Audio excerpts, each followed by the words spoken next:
Yeah, absolutely. So that's your leaf as well? Yeah, it's one of the demo car for the electric avenue. That's going well. I see you're in phase 2 now. Yeah. Yeah, good. They said it could be done. I believe it. Pin the hat. Yes. Oh, yeah. It was what?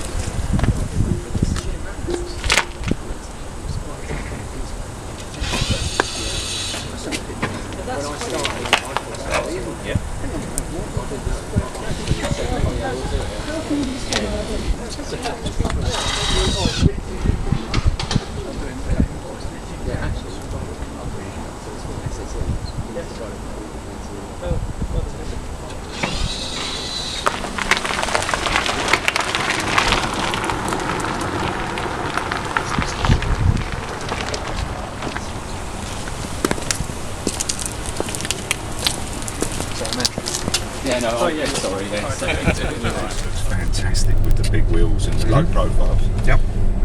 Does the 19-inch wheels give you a better ride? Plus, does it give you any more range? Is it less There's no difference on range, but yes, the car we're in now is the loudest version you can really have it. The glass roof, of course, any glass is going to offer a little bit more on the wind noise. Yeah. As I say again, what you're going to experience in this car at the back there is not representative of the Euro cars. Now, I mean, I'd want the glass roof. It gives you an extra inch of headroom as well. So without the glass roof, you lose. It's usually the other way around in most cars, isn't it? Yeah, and also with the glass roof is the only one that has the roof rack mounts as well. Yeah. So I know you're filming, mate, but is our talking going to be on there as well? Yeah, a little bit. Okay. But that's all right, isn't it? Yeah, no, I'm not bothered. I just don't want to ruin your film. No, not at all. Yeah, so the 19-inch wheels. Yeah. I mean, this car, it's 2 tons, as David has said. So in terms of handling and performance, the 21s are noticeably better in the corners. However, yes, there is a lot less road noise and there is more comfort to be had with the 19-inch wheels, and they're not as scary to go in curbs with either. Well, yeah, I mean, because to be honest, I mean, the performance is a real bonus, don't get me wrong, but the comfort and everything is probably more of an everyday lifestyle choice for me. This car was made, as David said, to be the world's best sedan. It wasn't meant to be the world's fastest thing with 7 seats. It's just a result of it being electric and the way that it's produced, that it is very efficient and fast. So people maybe get the opinion that because it is so fast that it should also be incredibly sporty and all the rest of it, which it is, but it was always meant to just be a really good everyday car. So yes, a lot of people will go with 19-inch wheels for that comfort and everything else. Because that means you can have the sound package then for the same money. Yeah, I mean, it is personal choice. A lot of people go for those 21-inch wheels just because they look great, and then other people will be living in the centre of London and won't want to be destroying 6-man wheels every other week. But is that also another thing? If you decided later down the line you got a bit of money, you could retrofit the wheels anyway, couldn't you? Yeah. So. Well, in Norway, it's very popular because 21-inch winter tyres, winter tyres being mandatory, of course, in a lot of Scandinavia, are incredibly expensive. We're talking sort of £800–900 for a tyre. So most of the Norwegians will have a set of 21s for the summer and then the 19s for winter. I mean, first impressions, I mean, it's a lovely car. It's well screwed together, considering it's one of the early ones. There's a few things. The only compromise you've got with the batteries, though, is the seat level in the back is a slight compromise, I think, for tall people, but it's slight.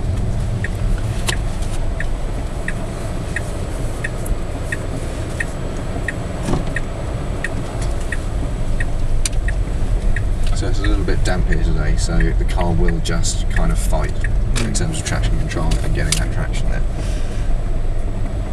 Build up a bit of space. So doing 6 miles an hour now. Shocker. It's just fun. We're now at 70 plus. Yes. So, I mean, I ride a Honda Fireblade. Yeah. You know, I ride fast bikes, but this is quick. And then the torque is always there. Yes. So 50 miles an hour instantly. It's quite painful to the neck, isn't it? Yeah, I normally give a warning, but it's fine. How much is the performance compromise between the 85 and the 85 performance? Is it very noticeable, or is it just negotiable? Even the 60 kilowatt, I mean, David said there most people are buying the 85 and they are because early adopters, most of them can afford it, they want the best, but Tesla are different in many ways. One of those is that we actually say the base car, the 50k car, is the one to go for, and then just add on other things if you want. So the base car is 0-60 in just over 5 seconds. So that's still, Porsche Carrera territory anyway. The Performance and Performance Plus in terms of straight line is very little difference. So, but if I went for an 85 kilowatt car, you can't. If you have the Performance Plus or the Performance Plus, you have to have the big wheels in that, don't you? Isn't that part of the Performance Plus package? It does. You can have 19s if you would like. Right. That's it. And then there's a second detent that you'll fill. There we go. So that's it. And there you're good to go. Indicator. It's the lower one. The lower one. We're going straight in. Yeah, please. So you've set it for no creep. This particular That's right. one. Yeah. So, no, the Renault Kangoo van, there's no creep on that at all. And you can add it, and it's one of those things that it's there for you to get used to it if you're not used to driving an EV. And it's all preference. So again, with those controls, we can change you now and do a few different driving methods. So you can set it to that method. So your steering wheel now will become a lot lighter, sort of finger for going around cities, and regen as well when you come off. Yeah. So what does the standard feel like? Yeah. You don't have to use the brakes, do you? That's it. Apart from become a complete standstill. Yeah, just modulate accelerator and then emergencies and complete standstill on the brake. So if you really are quite, gentle with your driving and everything, then you can achieve some serious distance. Oh yeah. The way to do it, we have this big energy monitor. So you can see, we've actually put energy in on this occasion over a space of half a mile or so. You can put that over 30 miles. Because I must admit, I drive my Leaf like a bit of an old woman. Right. But that's purely because that's the purpose for me, is to get as far as you can on a charge. So, So like I say, on the motorway, I mean, don't get me wrong, I've had it up to over 100 miles an hour. But, according to the clock anyway, but I'm just quite happy pottering at 55. So even in this, I'll be quite happy pottering on 60 miles an hour. You just waft along, you've got nothing to worry about, no gear shifting or anything like that. And then out on the blade at the weekend. Do you get many looks in this? People going, there's a spaceship. Yes. It's when I first had it a few months ago, just trying to work your way through the centre of London. I'd have rather have been in like a Lamborghini Aventador or something. You'd get less attention. People were stopping at the traffic lights going, really? what the hell is this? Wouldn't let me leave until I explained it all.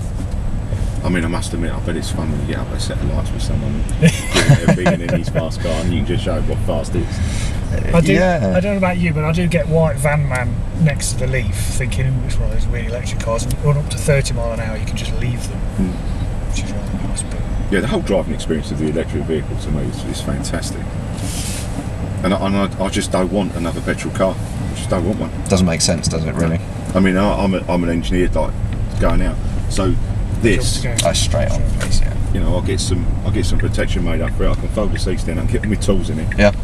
And all my computers and I mean, my Leaf, I've got all the back seats folded down at the moment. All my tools in there. I've got a set of ladders in it. I've got a roof rack on it, so I can get my ladders on the roof. Has this got? Is it this or another, mate, where you can activate a horn to warn people you're coming? It puts out an artificial noise, or I think it's some other vehicle. No, this doesn't have that. It's a BMW's got that, isn't it? What they need to put a plug in on the stereo, so you can have it sound like an Aston Martin V8, and it in tune with the accelerator. Yeah. Which I'm sure will come. People have already done it, but keep going straight just as a driving test. I won't do an emergency stop, mate. Yeah, again, it's how you use it. Driving the Leaf, when you're actually just wanting to get somewhere, why not just listen to the media you want to choose, your music and everything else, rather than listening to revs all the time. Well, exactly. So, I mean, that's an important thing, because I love music. Being out pottering on with your music on. I mean, you don't sit at home listening to an engine revving or anything like that. You enjoy it, like I do. You do it for that, and it's more of a visceral feeling. But for a car like this, where you just want to get to and from work, or you're going somewhere, you want it to be silent. So you can make telephone calls, you can listen to whatever it is. That's why I was looking for the trade-off between the wheels and because what you read on the premium sound system makes it sound pretty impressive. Is this a premium one in here? It is one of the earlier ones, but it is still. Big cool.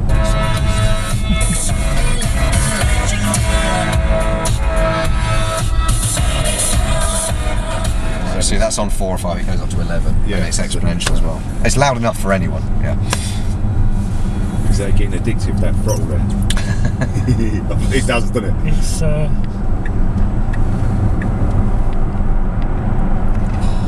that a little bit of... yeah, when I'm hardly touching the throttle.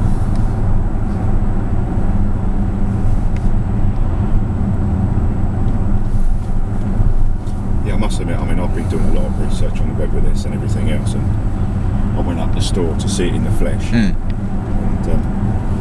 I have to say I'm very impressed.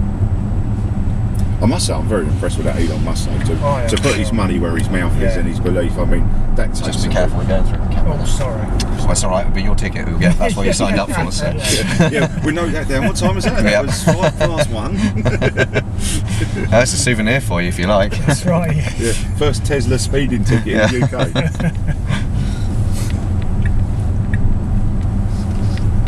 Yeah, I'm surprised it isn't telling us there's cameras. Yeah, it's one of those things, people, because it's got the 3G connection as well. People think we're always monitoring you and want to know how fast you're going. It's none of that. We're going to go sort of to the left here, I believe.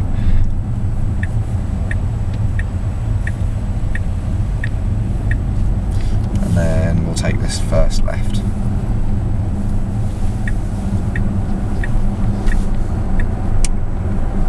So is the traction controller and that on this? Because I noticed the rear end squats quite heavily, doesn't it? Yeah, I mean, it's all that power that's straight there, of course. But yeah, we're not allowed to turn the traction control off, but it's so quick. You understand? You know, there's greasy road. yeah. Well, with no flywheels, there's no latency in prop shafts or anything like that. Of course, it can switch the power off almost instantly to each wheel. So you need F1 driver, So, sort of like reaction. Can I just go for a squirt now? Yeah, please. It's your time.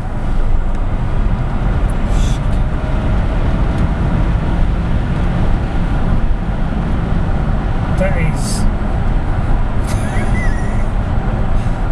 immense. Yeah, I mean, and that's accelerating from 60 miles an hour as well, isn't it? You know, And if you were to really stamp on it again now, most cars you'd be able to drop a couple of free cogs, wouldn't you? well, that's it. We were talking about, you know, taking off the line from people in fast cars, but actually, when you're on the motorway in an outside lane, you get a Porsche Panamera or something like that put up alongside you, and you see them flapping down a couple of gears because it's got electric written on the side of it, and you're already gone. When you let off, it does regen a lot of power, doesn't it? Yeah, 60 kilowatts.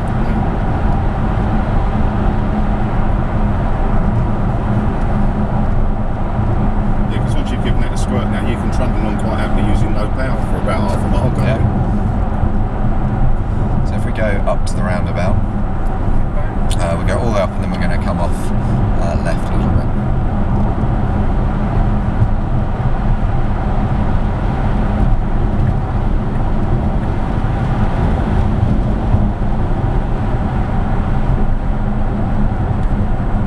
So first exit. It's the one towards Aylesbury. So I think, yeah, this lane's perfect. I like the dash. I like the regen and the speed.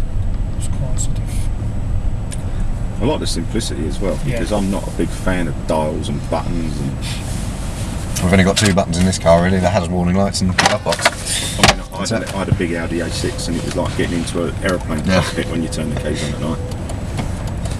I like the steering wheel. It's nice. That's better. It's like quite a nice chunky wheel as well, isn't it? Well, it's nice. Now it's set back a bit. That's better. There's also, can you get an extra? It's going to be like a tunnel down there, storage tunnel, isn't it? Yeah, well, at the moment you can see it's the handbag area, really. Not this one, it'll be the next. Yeah, it was what you said. Yeah, so there are accessories that you can add. So like this one, I don't mind a left-hand drive. You'd be surprised, this seat can be a pretty scary place when most people are right over the white line. So I go down to Lacanau in France near Bordeaux every year. I've just been able to cruise down there for nothing. It's going to be well, yeah, exactly. Leave the wallet at home if you stay with friends. We're going to go left in here, please.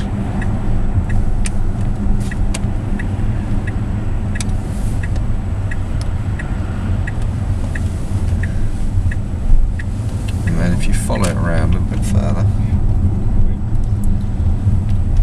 right, just where that 3 Series has gone past. There's a left turn. Just here now. This is where we find out whether I have remembered the route or not. If we go up just on the left here and we can do a swap over. Near the Corsa? Yeah, why not? And it doesn't look like you did. I thought we could remember it easy because driving in Italy's got to be the worst out of most places, isn't it? Back it up. Feel free. Just push it straight up into reverse. That's it. Right. That's a massive camera. It's like a fisheye lens, isn't it? It is, yeah, it gives you really good all-round view. So I use that So that's often the a rear lot. bumper, isn't it? That's it, yeah.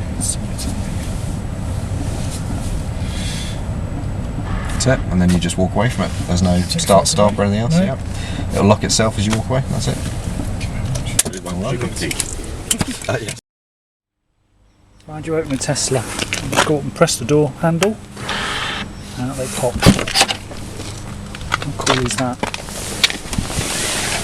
And mileage range there, 282 miles. Full screen. Also got full Google Maps. Got a web browser. We can also control the whole car from this screen. Go to settings, just various options. Got sunroof, so I can actually move the sunroof to certain positions.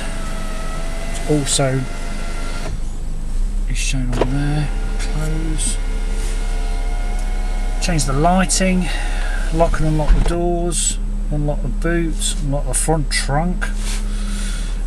Climate's down here, heated seats, front and rear demisters, aircon. What else have we got here?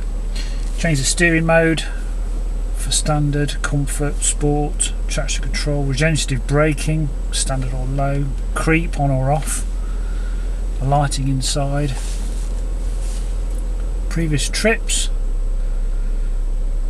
mileage and density used, total energy used, change the display, electronic brake off and on, so lots of features on here. I don't really know what I'm doing, to be honest. It was a manual, owner's manual. That makes a change. You know, who needs a paper manual when you can have a full screen to tell you how to drive the thing?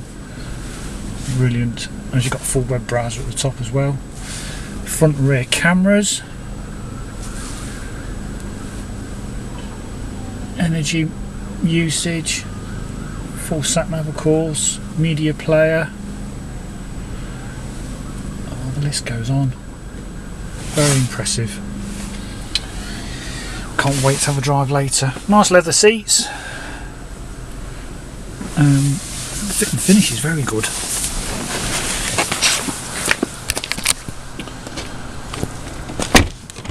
Fair amount of room in the back. 3 rear belts. The boot too is electronic. It comes up on its own. And this particular Model S took the rear seats as well. So what's that? 7-seater. Under here, more storage. An enormous boot at the front. I'll just shut this.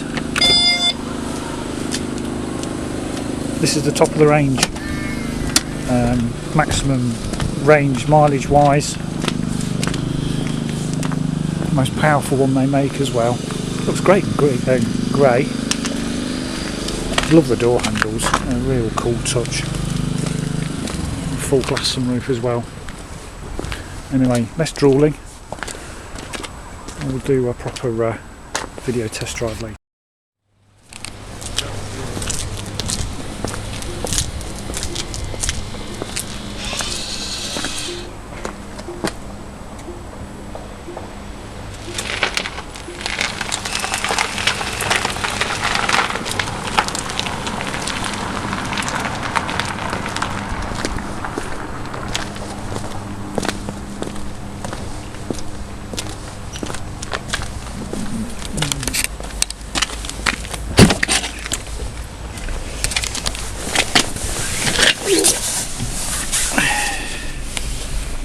This car is just immense, and there's the range, 284 miles.